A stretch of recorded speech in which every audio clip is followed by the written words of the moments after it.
Hello, everyone. My name is Dario Betti, and I'd like to welcome you to today's MEF webinar. Today is April the 27th, and we are at 4 o'clock in British summer time. If you are in England, I am not. Our two speakers are not international, as we always are.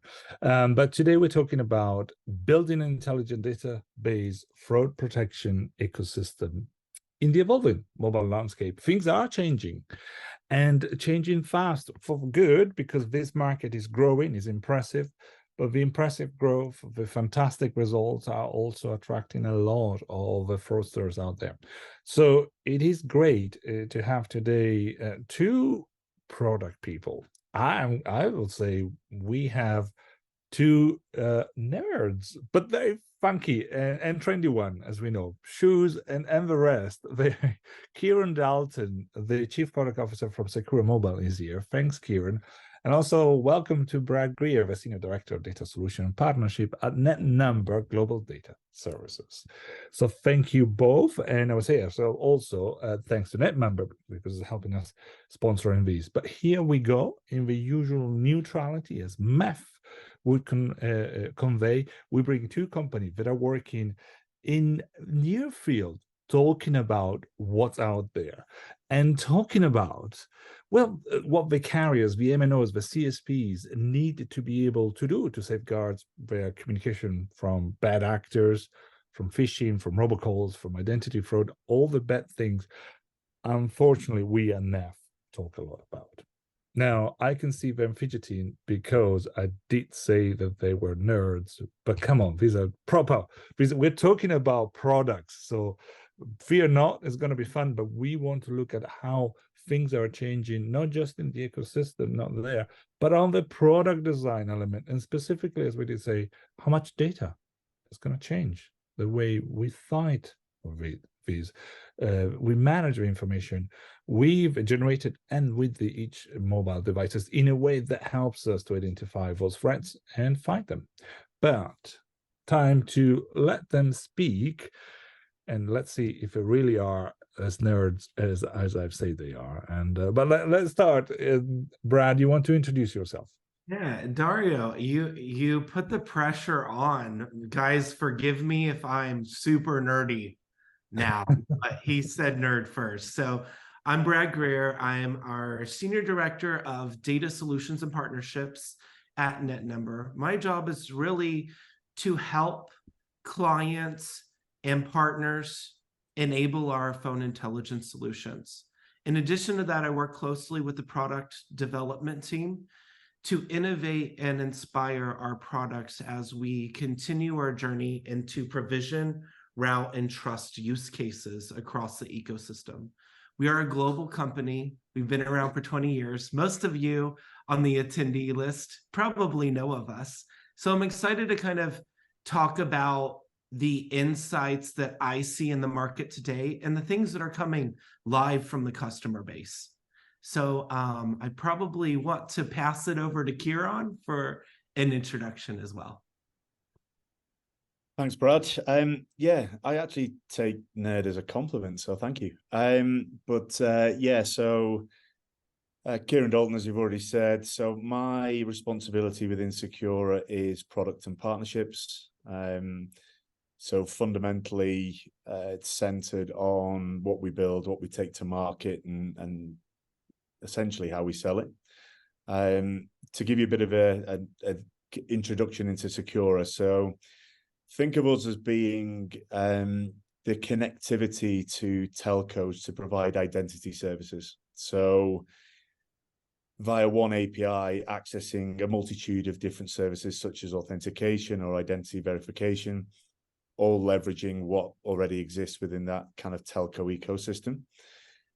So currently we've got access to about 2.5 billion consumers. We connected to date 75 telcos, and we're providing services. I think it's across 7 countries at the moment and in 6 continents. So yeah, we're doing okay considering there's 22 of us, and I'd still regard us as being a startup, but we're very progressive. Well, fantastic. And I'm glad that we're all at ease with the term nerd. Even if I think you might be beat me on some of that. But no, seriously, a lot of knowledge here. And let's start straight away and take a bit of a measure where we are. Let's talk about fraud. Let's talk about the state of fraud in the global mobile ecosystem. How would you compare today's security and trust versus, let's say, 10 years or 5 years ago? Are things different? Is it the same fight? Is it things changing? Oh man. So most reports suggest there's about 168 million year over year people coming online and mobile. So with that being said, it's kind of exploded in our faces, so to speak, because we have all of these people to support, right? So when you think about you as an individual and your journey 10 years ago, you might have been downloading an app or logging into a desktop to service your day-to-day needs. But one thing that would happen is the technology wasn't super emerged that would prevent you from having to make that phone call or read a bunch of information just to find out something simple about one of your bank accounts or about an order you purchased, right? 5 years ago, there was probably a tremendous amount of change in that. Apps became more sophisticated. End users changed from wanting to call or talk through any questions to expecting on-demand services.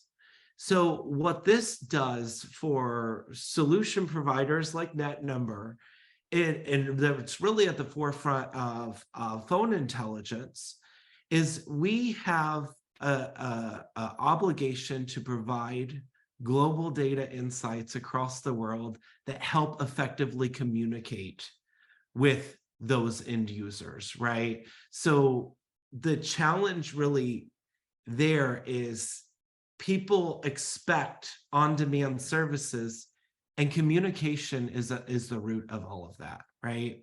If you expect on-demand, they expect a text notification when they order a package.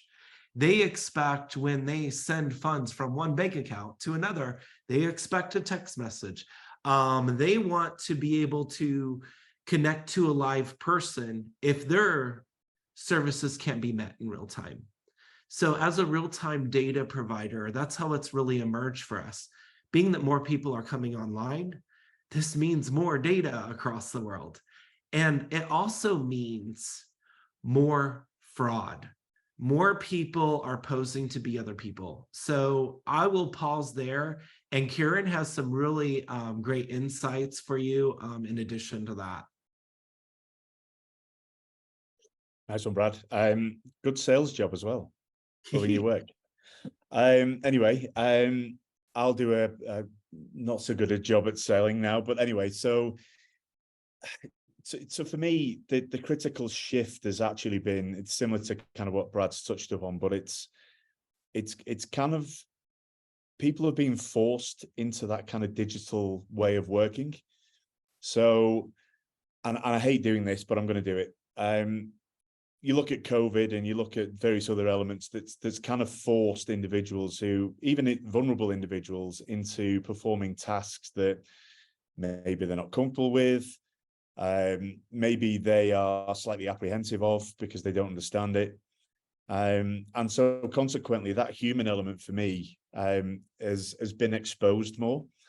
So where technology has continued to a kind of advance, if you like, we've not necessarily been, keeping the humans in touch with the latest and greatest and educating them in terms of what the threats are, but also what safety blanket is there to kind of secure certain things. And I always use an example. My parents are fundamentally critically vulnerable. My mother got asked to run through a process that was voice biometrics. She literally burst into tears because she didn't understand what was going on. My father phoned the same bank and was asked to produce all kinds of weird and wonderful information. He's got Parkinson's. It caused him into a kind of tailspin. And so consequently, I kind of look at that and think, you know, there's almost kind of two sides to this. There's all the things that Brad talked about, immediacy, kind of expectation. There's a real-time element. But also there's an element of, I feel like the face of fraud is continually shifting towards that targeting of the human. Sorry, I don't know if it was my Sorry, Dario. connection. I don't know, maybe it was my connection unstable. I thought it was yours for a second, but it could be load shedding. I'm in South Africa, so yeah, we have load shedding about every 5 minutes, so apologies. Go for it. Sorry for introduction. Well, very good status, and I'm sorry if I stopped you there, but good. probably give me the right starting to look, as you were talking about, real examples, you know, the one that touches us all, because we're talking about pressing security, privacy, fraud threats out there today. Now, usually I ask the same question to everybody, which is, what's the real thing that's happening out there now? But I'm going to make it more complicated for you for the reasons we discussed before. So what do you think these are, but also what is being used to combat these? Because we talk about products as well. What do you think is the most pressing, and what's happening out there? How do we fight these things? Yeah, so I'll kind of kick off that one. So I've always thought of it this way, okay? Anytime that you sign up for a service, anytime you provide your personally identifiable information, you are not only at risk, but you become a product of whoever you're providing it to because of the data and trails that it leads, right? So when you think about this, all of this information is usually online or through an app, or we all receive those crazy bogus SMS messages telling our CEO to respond to them right now and go get a gift card. Right? We receive all of those emails. We receive phone calls, right? This just baiting us to verify the connectivity is there and get whatever information they can, because all of our information is exposed online. So a lot of the cyber security companies that handle, you know, threat intelligence and breach data, they suggest through a lot of the research reports that only 20% is really known when it's exposed today. That leaves us all vulnerable. It's solutions that offer services in real time, like through phone connectivity and porting information and determining whether a phone number is reachable, that really, at least in the phone intelligence realm, keep people safe, keep them trusting their clients, keep them in a scenario to where they feel secure. You only have one chance with trust. If you break that chance, you lose whoever your end user is, whether it's a business or a company. So really talking through that, that's really a big data point for me, is our information is out there, and it's only a matter of time until it's used against us. I know that probably freaks out everyone on the phone, but when you think about industries like credit bureaus, right? How fast does your information get compromised and a fraudster really, you know, take over your identity information in open credit? How fast does a bank account get drained? Having sound solutions in place as you see a phone number, as you engage with a phone number, or as you do anything with an end user, it's really important to know everything you can, because giving them that confidence and trust will enable your business to go on. And I know that Kieran has some really expanded out use cases in this product line. So Kieran, what are your thoughts around what I just said? Is it provocative or not?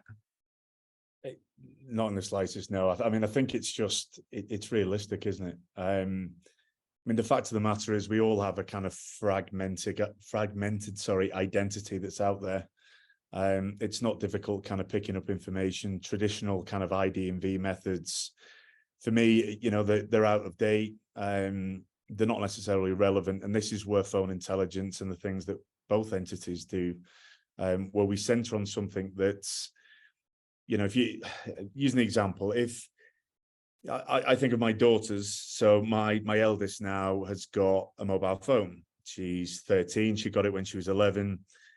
At that point, she started to have a kind of digital presence out there.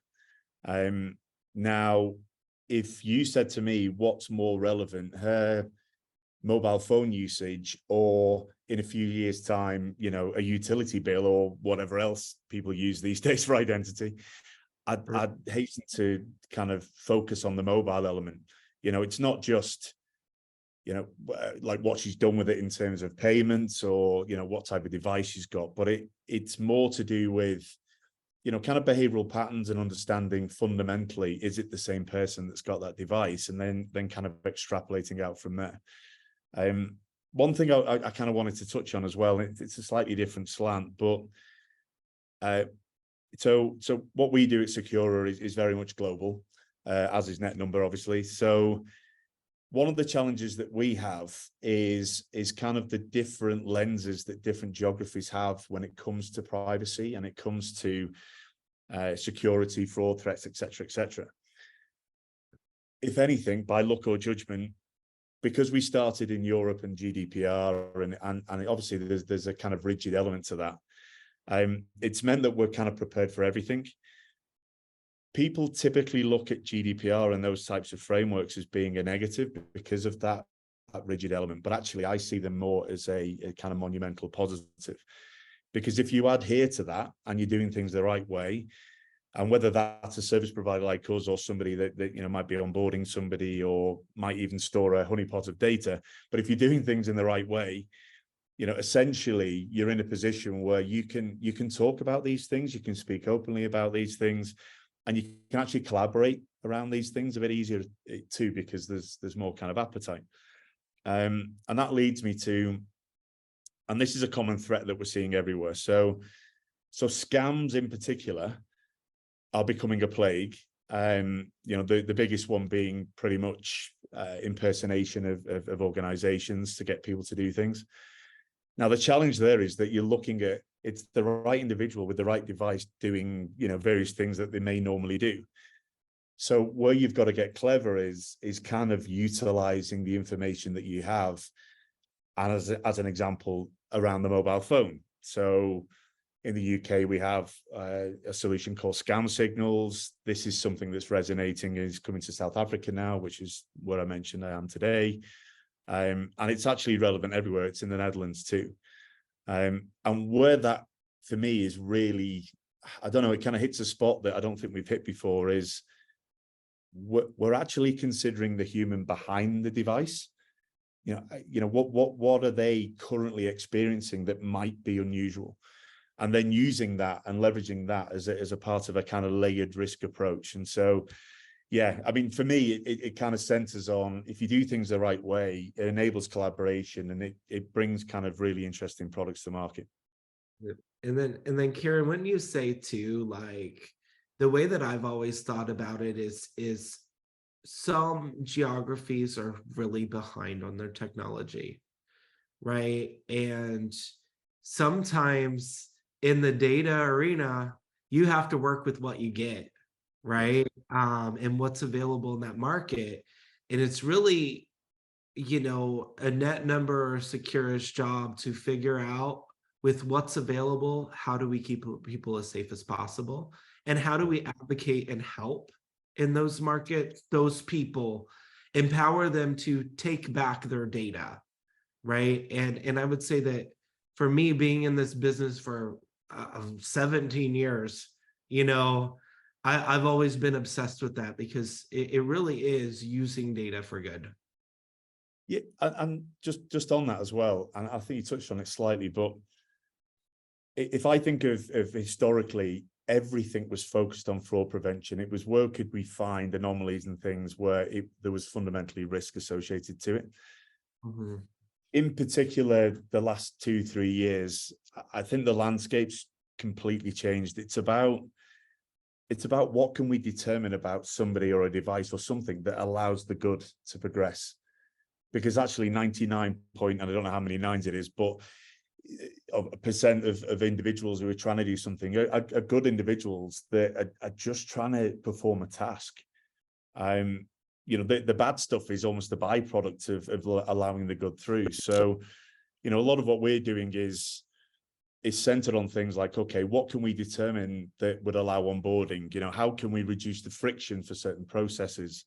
You know, the authentication that we can bring to market. You know, what we're doing in India and various other places is, let's remove, and I appreciate this is going to upset everybody, but let's remove the reliance on things like SMS OTP and explore how we can use the network in a better way to authenticate and prove possession, which doesn't create this kind of clunky, horrible experience that is wide open for social engineering. So yeah, I mean, for me, it's just a really kind of exciting time because there's so much going on. And, you know, adding the on-demand to that too, guys, when you think about that, everything has to be done behind the scenes without any friction, just like Kieran said, is everything has to be done behind the scenes because the individual doesn't understand the technology behind it and whether it's keeping them safe or not, but they still expect that service real time or that response or that communication. So that's really the fun part to being in the space right now, is it's like a big jigsaw puzzle, and each market has their own mini part of the jigsaw puzzle. So yeah, I literally said that before. So in some markets, and not with you guys, like internally, and we were just discussing various things, and it's like sometimes you've got all the pieces of the jigsaw. Sometimes you've got lots of pieces and you don't realize that they're all related to different jigsaws. And sometimes you don't even have a base to put the jigsaw on. But you know what? You work with it and you make things work and make things happen. And yeah, and that's why we do what we do. fine. Well, I'm notes here on a couple of things, and I love. Oh, Dario, you cut out. Oh, we've lost Dario. The human factors. I want to go back to Kieran trying to steer some troubles as well. Talking about the SMS OTP. No, I knew you'd do this. No, okay. Well, you should. This is what we're here for. We want to shake things up. So let's talk about the application two-person market as a whole. So you touched on it. Now, that is with and without SMS OTP, but that's grown. That's become a new business. Now, you're product people, but you'll know your business very well. Now, that has meant new challenges as well as innovations. So how are they? Where are we with that? Is it over? Is it, you know, are we balancing things? Are we behind it? Yeah. So Yeah. I think, at least on my side with phone intelligence, right? Being that one of our core use cases is really routing, and we have a service registry in North America. Really, our services around routing, we've seen an uptick of traffic, right? With multi OTP calls, you know, that we assume are in one flow. So basically what's happened is the volume of that's increased. And I think that for us, that's where our trust suite really comes into play, because after that OTP happens, there needs to be other security checks aligned. You know, Kieran is probably going to talk about some solutions, you know, that identify account takeover, but it's a real thing because our information's out there. So, you know, us figuring out how to complement each other in this market or way is probably pretty critical at this point in time. Yeah, it's kind of interesting. So I'm going to go back about 10 years. So it was doing similar things to this, but we always used to have a phrase that was fraud follows the channel. And the more sophisticated an enterprise would get, the more exposure it was exposed to. I could have worded that much better. But But the reality is that you're creating an opportunity in the way that it's on a human level. Like I said before, it could be, well, if you're going to force people down certain channels or digital experiences, then it can create problems as a result. But the biggest issue for me is as you bring in more channels and more opportunities to kind of compromise those channels, my experience is most enterprises look at each channel in silo. And so you'll get a situation where, and I'm bearing in mind, I've literally sat in fraud ops departments and witnessed this, but you'll get somebody that's attacking a certain channel, or they're trying to compromise OTP or whatever it is, and they've ended up with a referral to a fraud team. Then 5 minutes later, that will be dealt with, and the same individual will be trying to attack a completely different channel and completely different attempt, and et cetera, different customer. And there'll be no kind of, I don't know, there's no knowledge kind of imparted from one to the other, or no awareness of this kind of holistic view. And so, you know, I look at the kind of things that the two entities here, Net Number and ourselves, are doing. Where I think people are kind of stealing a march here is where you start bringing in the machine learning and the AI, and you start bringing that idea of almost a consolidated approach across use cases, but with almost like a layer of intelligence, where you start adding more and more data, more and more understanding, then it takes away those kind of pain points, and it becomes something a bit more, I used the word holistic before, but it becomes a bit more kind of, you know, the idea being that instead of just pushing a fraudster from one channel to another, et cetera, what you're doing is you're actually tackling it. You're not just kind of nudging them to another place. Yeah, and I would also say that as processes evolve, it's very critical that we help our clients and partners solution and change their steps in the process, because once a fraudster figures that out, you know, you only have a certain window until you need solutions that Kieran offers that come into play after an attack happens and works backwards, right? So I will say that those really go hand in hand. If you see SIM swap attacks, right, at many different levels in that flow, and the result in the fraud from that, you know, you've got to plug and play and move around things a lot to keep the fraudster guessing on how they can get in. It's kind of like a criminal wanting to break into your home and walking around every window. They walk to your kitchen window, they see if it's unlocked. They walk to your front door, see if it's unlocked. They might walk to your bedroom, and they're going around your house and they're testing it for weak points.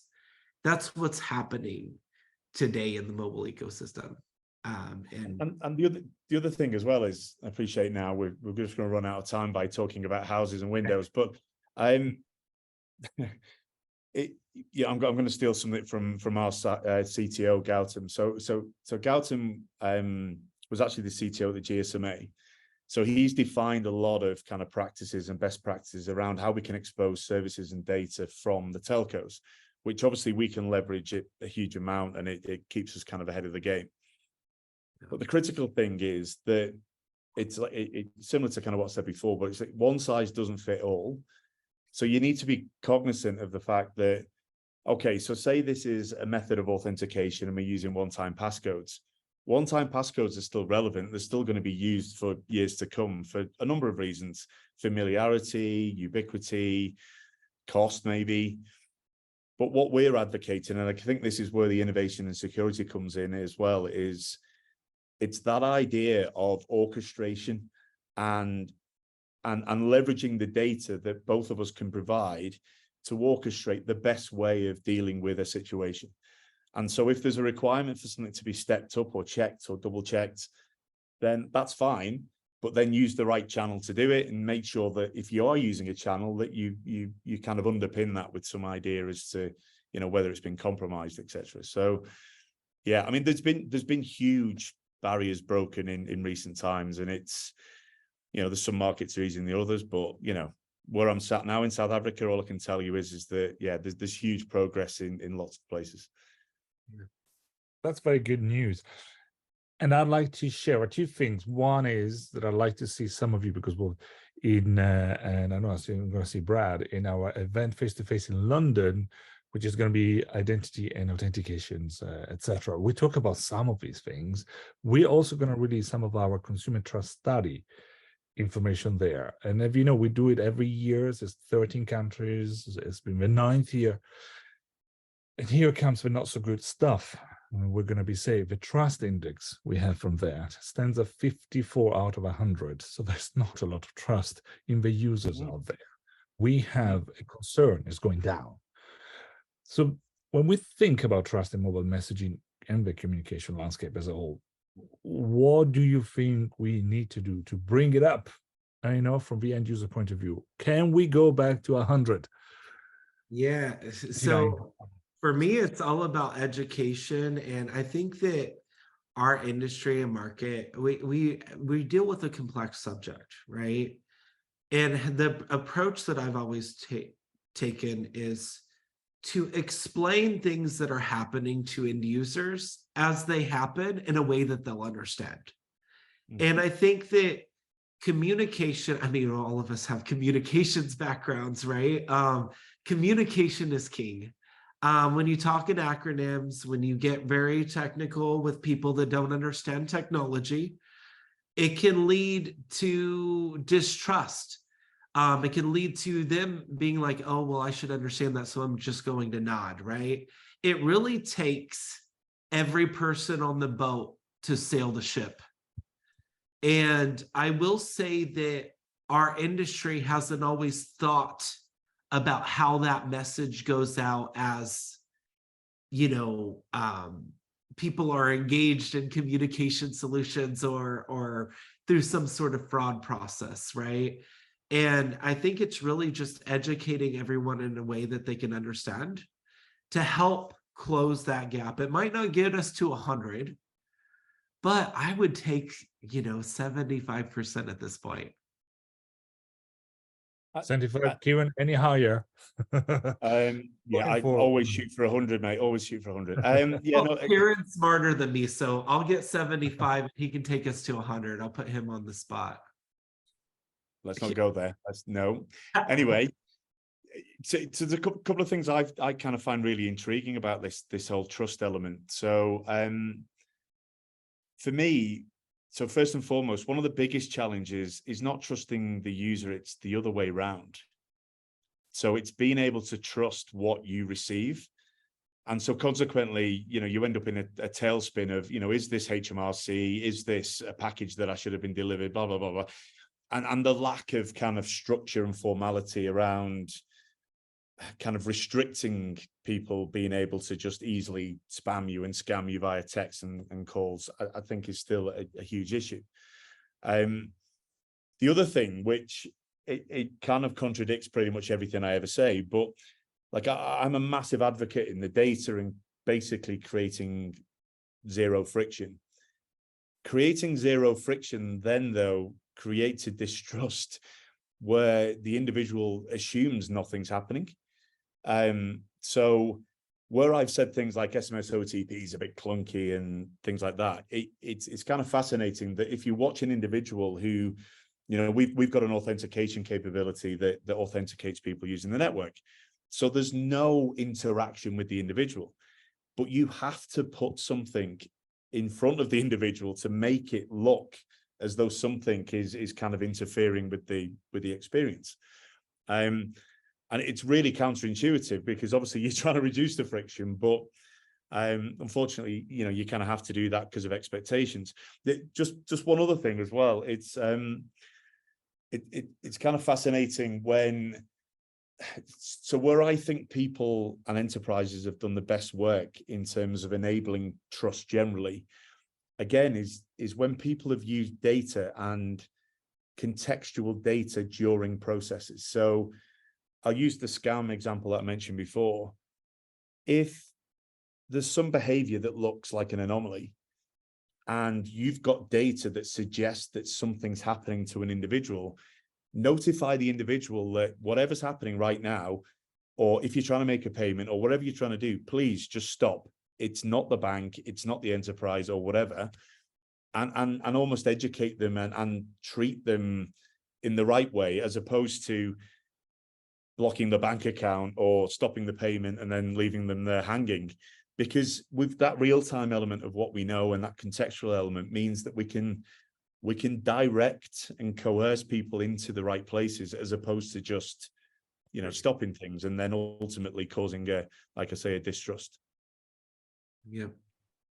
Both of you, I mean, I'll try to keep you here for a bit longer than we schedule, because I'm trying to get my money out of you. But before, I've got two companies, both, you know, Secura and NetNumber, which are famous for a certain fraud prevention, so a certain data set as well, a phone number, the intelligence that comes around it, and not just a phone number, but all the things around it.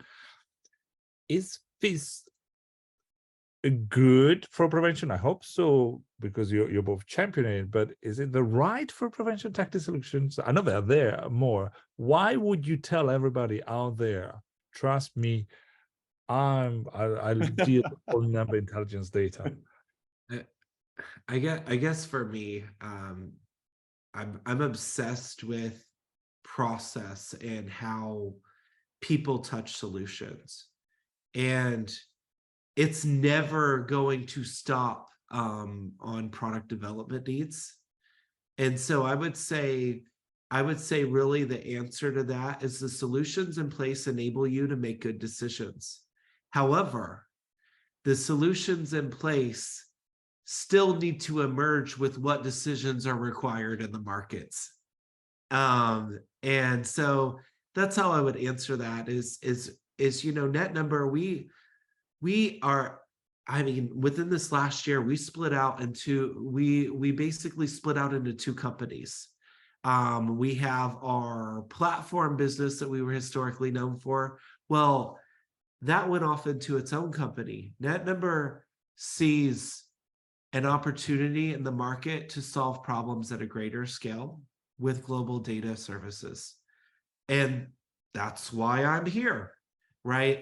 Is we're going to continue to evolve our existing product line and roll out new products that help perfect this journey, being obsessed with end users. And that's probably where my head is at least around that today. Thank you, Brad. What are you hearing? Yeah. Yeah, I mean, the conscious here that I kind of get very kind of overly passionate about this stuff, to the point where I would regard myself as being slightly annoying, if not worse. But it, for me, this is a massive opportunity to be inclusive, ubiquitous, and leveraging something that exists today for almost, you know, you could argue it being a kind of new purpose.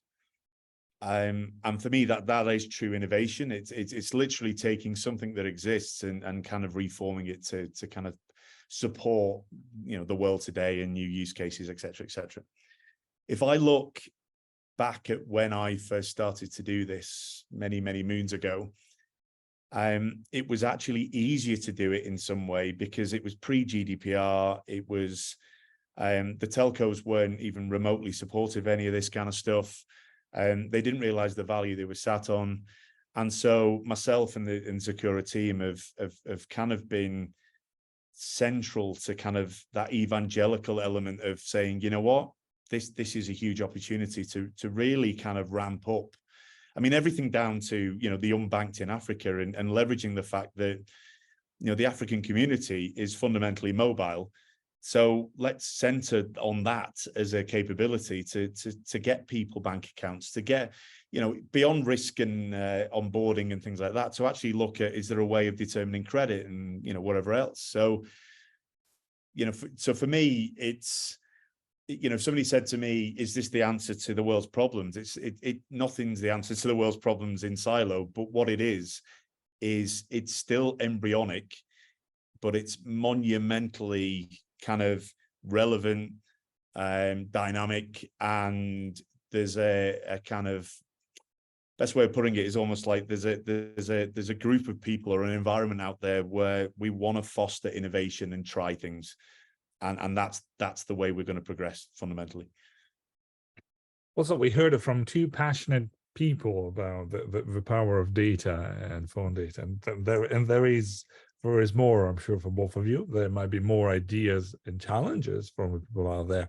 We want to hear all of them, but I apologize. I'm going to squeeze in one question which I just received from the screen, and I think it's a nice take on another element. Anonymous attendee asked, based on your experience, are MNOs looking at measures to mitigate this kind of fraud, or is that's left more to the single enterprise or customers? I like that questions, and also because you provide some of those solutions. Who's driving these? Is the MNOs or the enterprises? Yeah, so I can speak, being that MNOs are a typical net number customer, right? I can say they're very interested. We have so many inquiries going on about our services and how they can further monetize and adopt our data capabilities. So I can say, at least from that aspect, I know that Kieran's going to answer this question very differently, because he's working with the output of the data, but by ways of routing and trust and all of our use cases that we really provide today, they're very engaged. So that's exciting and refreshing for us. Yeah, funny enough, Brad, I'm actually going to say something quite similar to yourself. So for a period of time, I worked in EE or BT in the UK. It's the biggest mobile operator. I witnessed firsthand how much of a kind of behemoth, archaic beast this thing was, but also the opportunity that if certain things were aligned, it could make a monumental impact. So, and I'll just use an example. I think BT touch over 50% of UK households in some way, mobile, streaming services, etc. So there's a huge opportunity there. But what I've noticed, and what we've noticed actually at Secura, is we're now in a position where telcos are using our services to enable other parties and enterprises to leverage them, because the telcos want to help.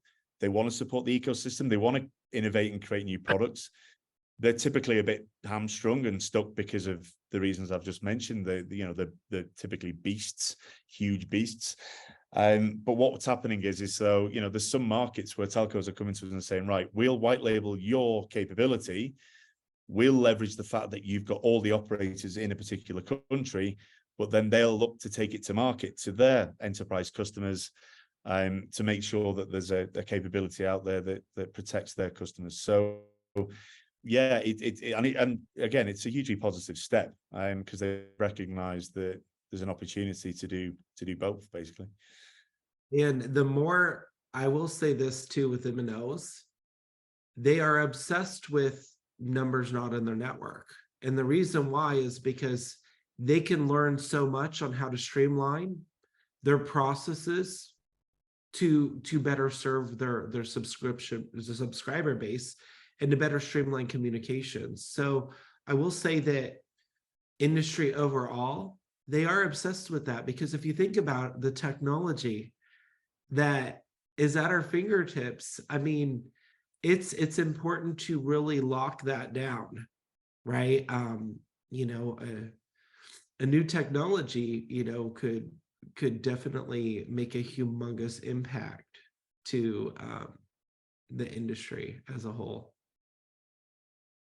Well, great. I think I could ask you many more questions, but we did say we were going to try to give a few minutes of the hour back to our viewers. So get ready. This is the last chance to establish the agenda there. But there's pretty broad questions, pretty valuable for everybody out there. In your views, what are the tips that you would say are vital for organizations to consider to build up security processes, trust, all of the things we've been discussing until now? So, your magic recipe, in other words.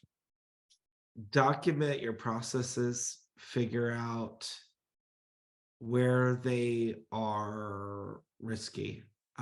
Mapping out those user journeys and those flows of data are really important. And for me, any of our clients or anybody, prospective clients, share those with me when I talk to you. I will help you figure out how to make it right. And there is data. If you have a documented process, there is data out there to help you. So I will say that that's probably my biggest tip is, as you guys are thinking about this, documentation is everything. It makes products work. I knew there was something I was missing, Brad. Yeah. Documentation. I knew there was something. Right, so I'm going to be really super quick. So first and foremost, with my product management hat on, you always start with what's the problem? What's the problem you're trying to solve? Because for some reason, people seem to forget that element. The second thing is it's not trying to like kind of boil the ocean. It's look specifically and focus at something to start with. So don't try and, oh, we want to do this service and we want to provide it worldwide. It's like, okay, that's never going to work for anybody. I think the third thing is, and I really bore myself with this one, but I say it every time I ever speak to anyone, the doing is the critical bit. You don't learn by talking, you learn by doing, exploring, innovation, collaboration, whatever words you want to use. But fundamentally, until you apply it and you examine what those results look like, nobody really truly knows. We all just make assumptions, and fundamentally, we all know what assumptions mean. So that's my 2 penneth. 2 pence. It's incredible. We just said it's towards the end. It's the last question. We've got more questions coming through. You have a look at them and the chances, but if probably given the time that we have at our disposals, we might have to stop here. But thanks everybody for being here. So, and thanks, I would like to say a big thank you for living up to my overselling, probably was good selling, for Brad Greer and Kieran Dalton. Both of you have been proven very knowledgeable and fun nerds to play with. I'm sure that we can go back to more information for you, but for these webinars on the 27th of April, I think that's all we have time to. So the last few words, the last words to write on this webinar, what would that be? Documentation, documentation, documentation. Yeah, for me, yeah. Everything that Kieran said, he's better at leveling it off than I am, but really for me, document everything. If so, we can come up with a plan together and figure it out. All I'd say is that we have a single API that can access multiple services worldwide. That gives you the opportunity to literally enter the playground.